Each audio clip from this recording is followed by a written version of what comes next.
இன்னும் எத்தனை justice for கேட்க போறோம்னு சத்தியமா தெரியல.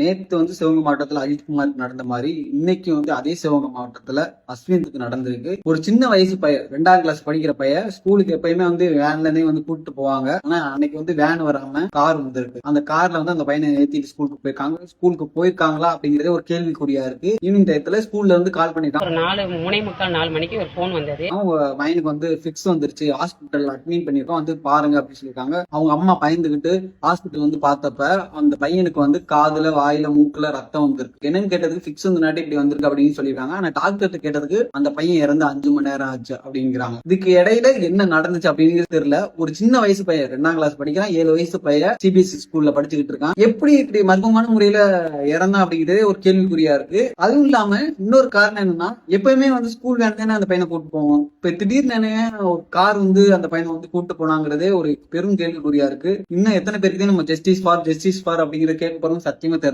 அரசாங்கம் வந்து இன்னும் ஒரு ஸ்ட்ராங்கான முடிவு எடுக்காத இந்த மாதிரி தவறுலாம் நடக்குது. தயவு செஞ்சு அரசாங்கத்தா இருந்தாலும் சரி, அந்த ஸ்கூல் மேல என்ன ஆக்ஷன் எடுக்க முடியுமோ எடுங்க. சிசிடிவி கேமரா ஃபுட்டேஜ் டோட்டலா எல்லாத்தையும் செக் பண்ணுங்க. அவங்க ஃபேமிலி கதறி அழுதுகிட்டு இருக்காங்க. ஒரு குடும்பத்துல ஒரு பையன் இறந்து போயிட்டானா எவ்வளவு கஷ்டம். சின்ன வயசு பையன், அவனுக்கு என்ன தெரியும், என்ன விவரம் தெரியும், எப்படி எதுக்காக பண்ணாங்க, என்ன ஆச்சு அப்படிங்கிறது கேள்விக்குறியா இருக்கு. தயவு செஞ்சு இந்த காணொலியை வந்து எல்லாருக்கும் பகிருங்க.